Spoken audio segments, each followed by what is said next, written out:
Assalamu alaikum. Donc, dans cette vidéo, je vais m'intéresser au langage de programmation qui est le Python, ou Python en français, si on puisse dire.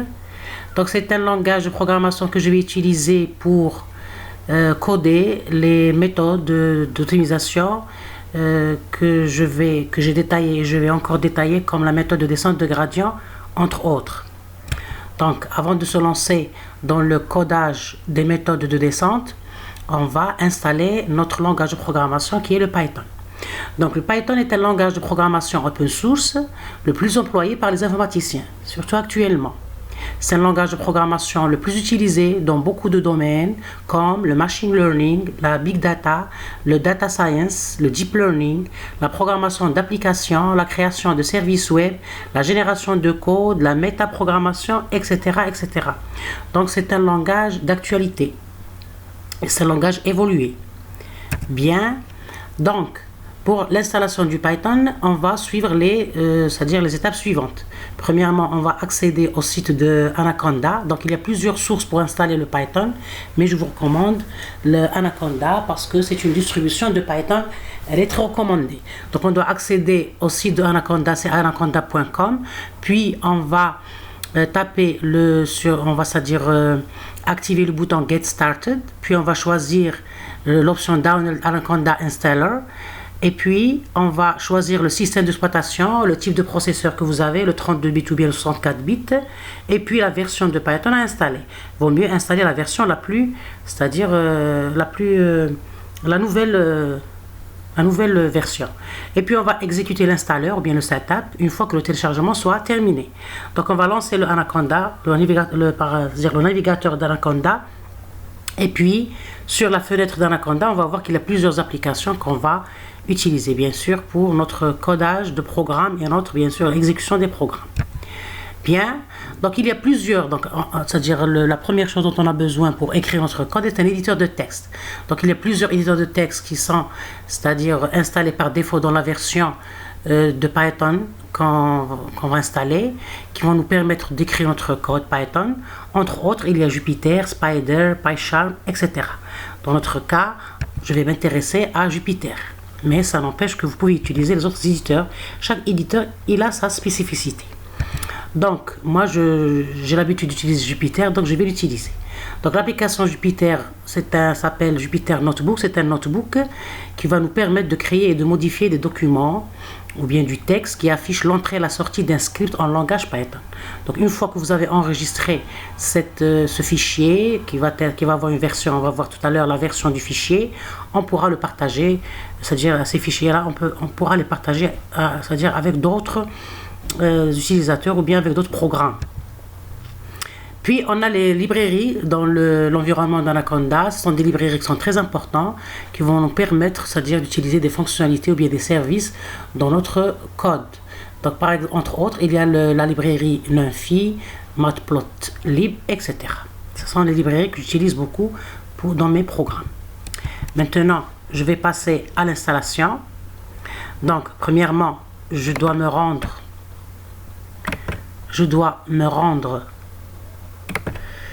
bien sûr à anaconda.com.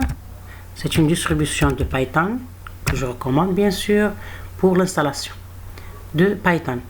Donc une fois qu'on a la fenêtre d'Anaconda, on va cliquer sur Get Start. Donc on a plusieurs menus, on va essayer ou bien option, on va aller vers Download Anaconda Installer.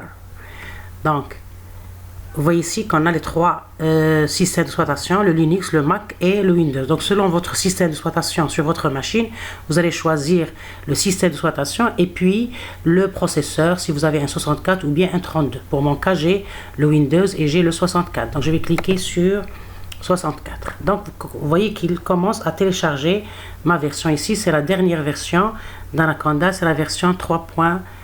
La version ici, on va la voir tout à l'heure. Donc, je vais annuler le téléchargement parce que j'ai déjà téléchargé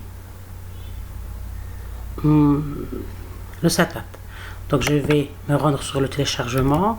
Et je vais voir que j'ai déjà Vous voyez ici Anaconda 3. Donc c'est la version 3 sous Windows avec 64 bits. Je clique sur l'application, bien sûr le setup, l'application d'installation, ou bien l'installer, ou bien l'installeur.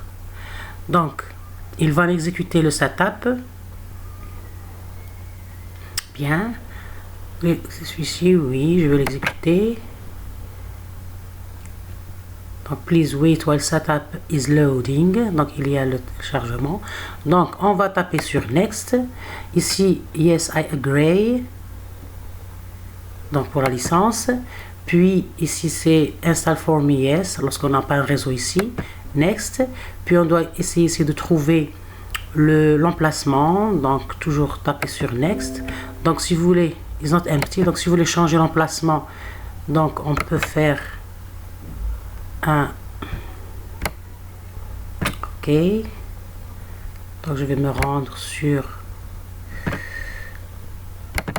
la partition D pour être, parce qu'elle est, la partition C elle est surchargée.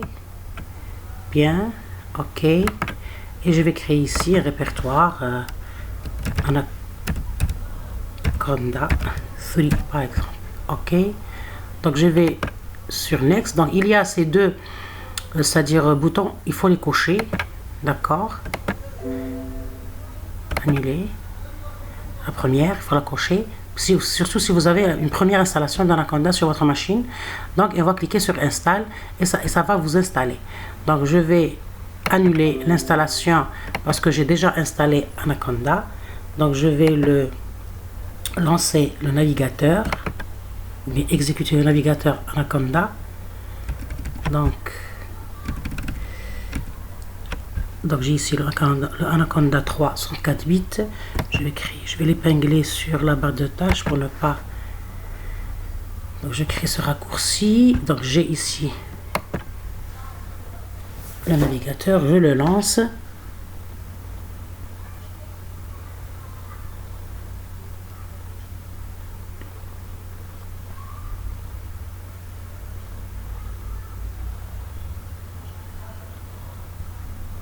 Bien, donc une fois lancé,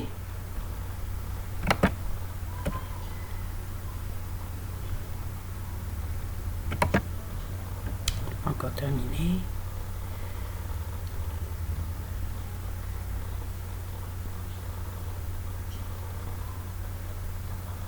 Ça prend le temps de se lancer parce que j'ai ma machine qui est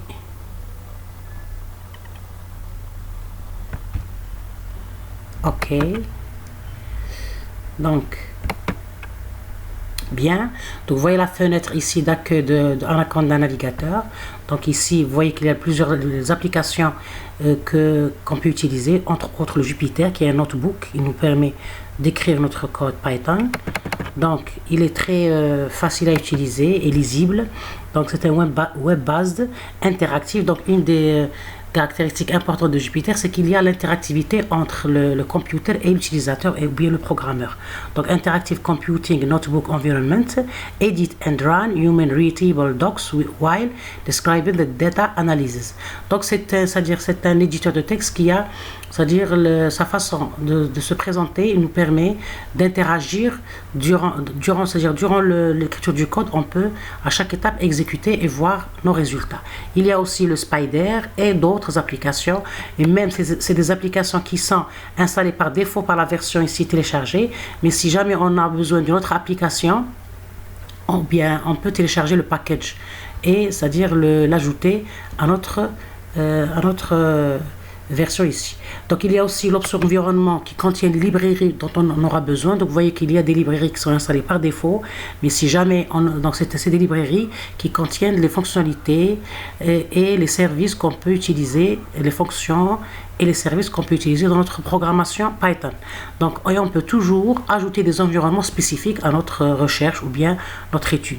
Donc on peut toujours ajouter des environnements spécifiques. Et il y a d'autres boutons, c'est-à-dire d'autres fonctionnalités qu'on aura l'occasion de découvrir au fur et à mesure qu'on va utiliser Python.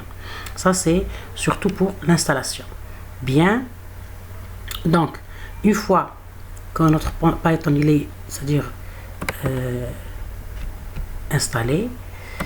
Donc, on va essayer de lancer une première, c'est-à-dire premièrement, on doit lancer le notebook qui va nous permettre d'écrire